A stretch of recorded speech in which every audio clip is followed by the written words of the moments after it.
Коми-Пермяцкая земля. Земля легендарного богатыря Кудым-Оша, мудрого вождя древнего рода. До ныне здесь помнят и чтят того, кто оберегал свое племя, кто обучил свой народ земледелию и ремеслам.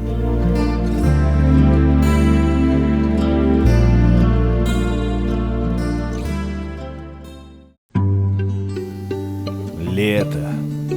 Жаркие дни на земле Кудым-Оша.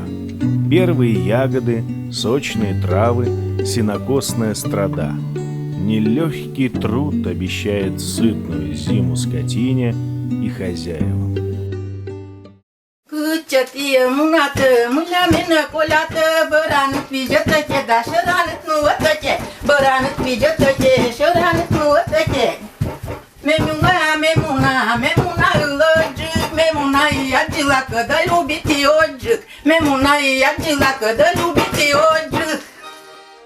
Первый день сенокоса – праздник.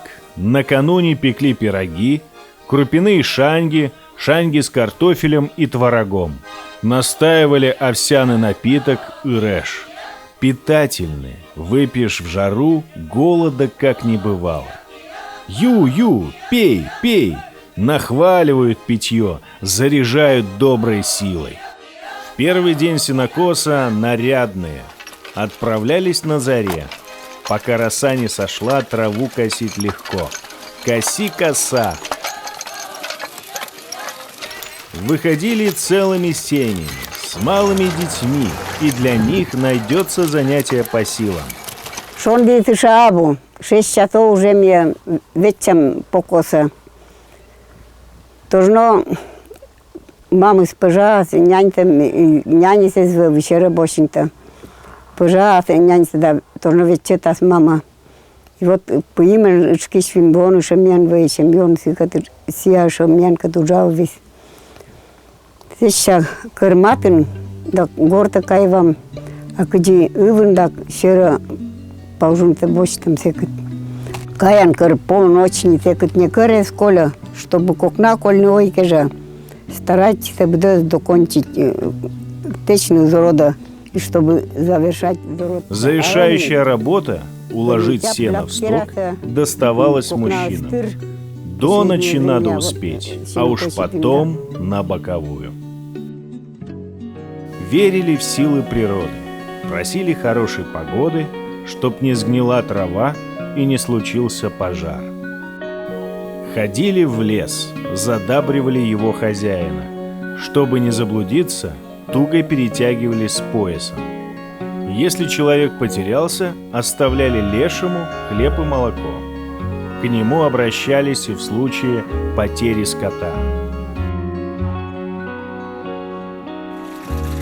Почитали и воду, попили из источника, надо одарить его. Бросали монетки, ниточки из платка.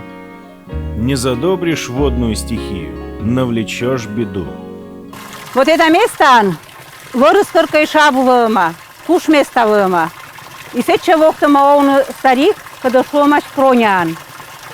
Эстан сеом дуршадыр, гарьямас я асвус ключ, а сыборын, шло мать, что это была святой. Проня ключ — родник верх Инья. Нашел некий Проня, мечтавший отыскать клад. Копал, да вместо золота открыл источник с чистейшей водой. Бесценный клад исцеляет болезни, а соленья на той воде не портятся, необычно вкусны. Ученые раскрыли секрет — это действие ионов серебра. А жители верят — сила воды. И всякий раз, приходя к роднику, загадывают желание.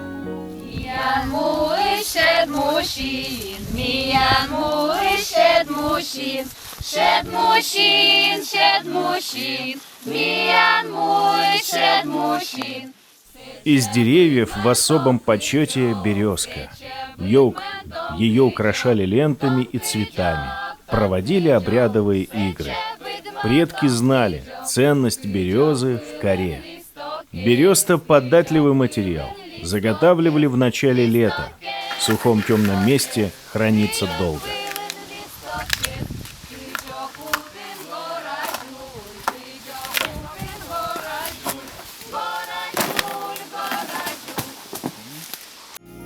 В быту незаменим туесок для хранения сыпучих продуктов и жидкостей. Швы без клея. Деревянное дно забивается плотно, без щелей. Вот воду и не пропускает. В старину туеса не украшали, разве что тиснением наносили привычный узор. В основном делали тиснение, и инструменты там были в те времена из кости. Я старинные вещи видел, на которых изображения орнаментов-то вот выдавливались, и то делалось тиснение.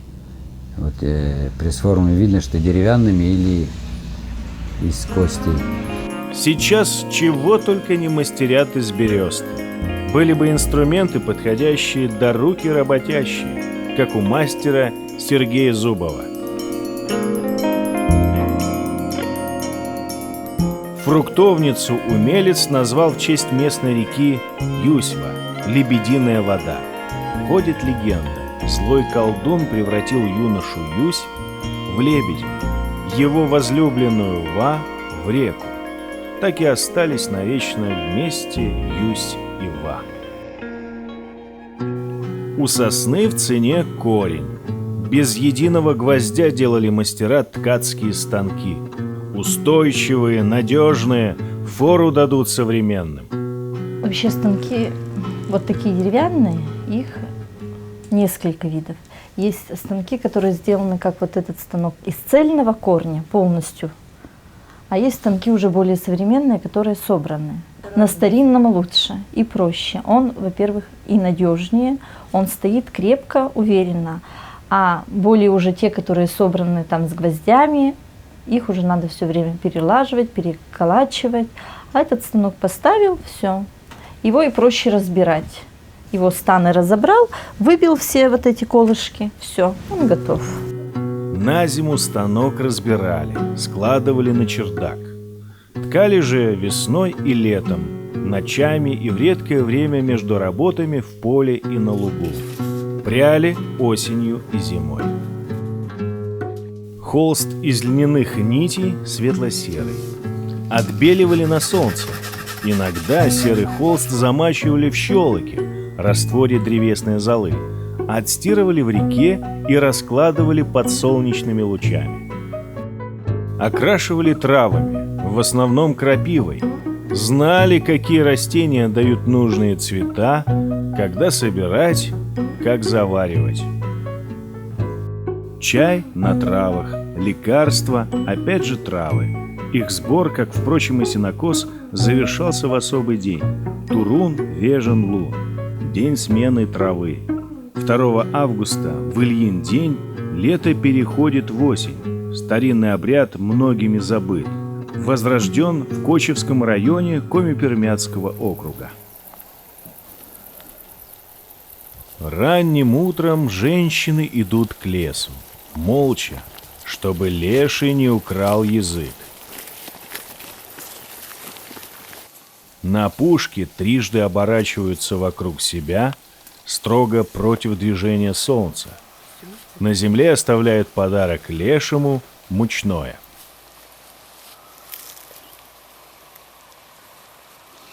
Слушают голоса птиц. Затем кричат сами, показывают, леший язык не украл.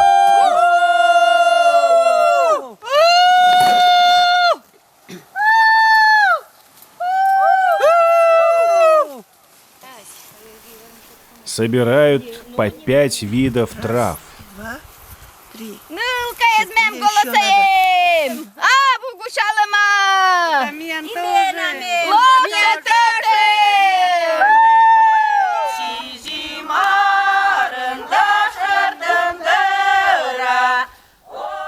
По пути домой заходят к соседям, благодарят хозяев.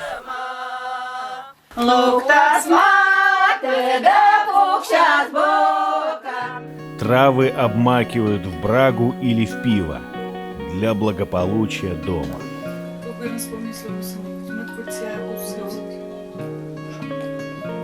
Ой, что ce scut.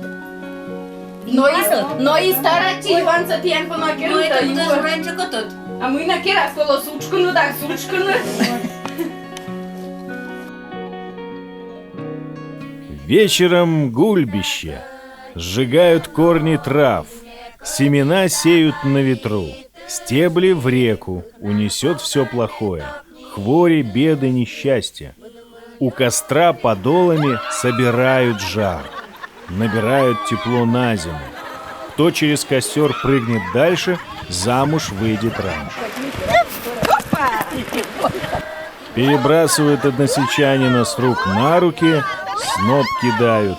Кто бросит дальше головешку, тому удача светит. В этот день сколько хочешь гуляй, пой, пляши. Установка природе на возрождение и плодородие в будущем году.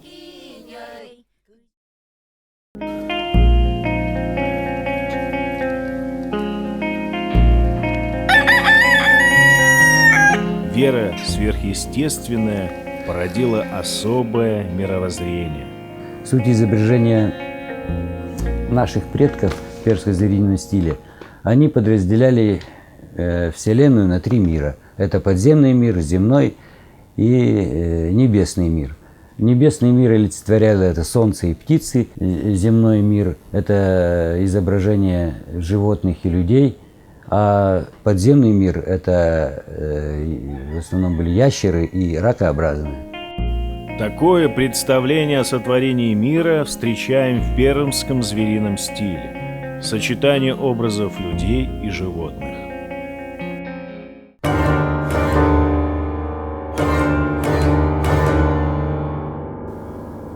К медведю у пермских народов особое отношение. Главный герой коми-пермяцких сказаний Кудым-Ош – сын колдуньи и медведя. Медведя почитали как основателя племени, верили, у него есть душа. Косолапый боец одной левой может уложить человека. До появления ружей на медведя ходили с рогатиной. Такая охота, крайне опасная, породила много спасительных примет и суеверий. Пользуючись обереги охотникес вралищез. Кърмуна на ошва. Кша наголява оберегез пиннейш, гыжейш, ошвиш. Шли на охоту, надевали обереги из медвежьих зубов и когтей. Чтобы не спугнуть удачу, слово «медведь» не произносили. Заменяли иносказаниями «косолапый», «зверь». Верили, животные понимают человеческую речь. Ругать добычу, неодобрительно отзываться о ней запрещено. Медведь, лось, конь, утка, лебедь – тотемы древних племен. Изображали на кости, металле, бересте, керамике. Амулеты-обереги находят в древних могильниках на городищах. Городище Курек-Кар. Когда-то здесь жило племя Чуть. Напали на него враги. Чтобы не достаться захватчикам, зашли чудины в глубокую яму, выбили столбы, подпиравшие потолок, погребли себя и свои богатства. Еще какая-то важная места изен, вот это, именно это места изен, это поляна, выломанылан пам, это вождь, это неолом ксетен. Это же места изен, велигарями колодец.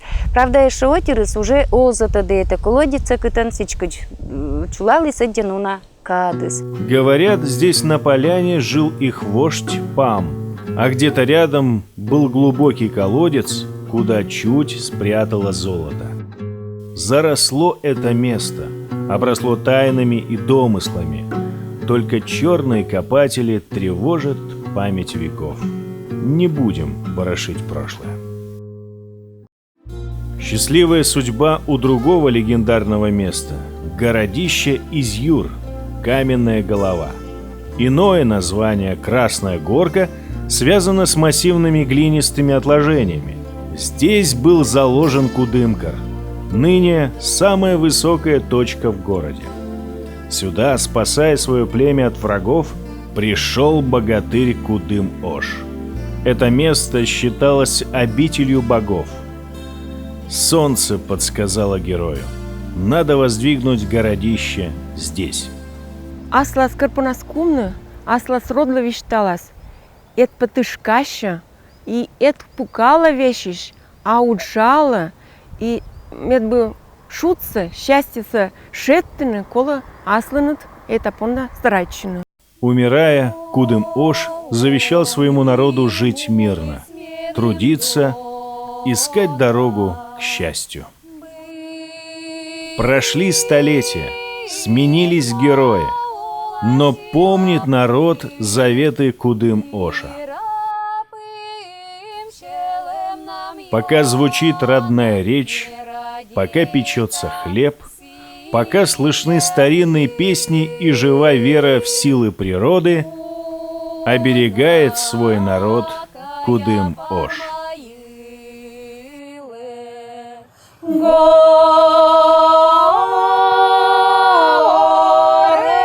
песня нюжета, быт пашта, ниговка открыла, омиесе саймета.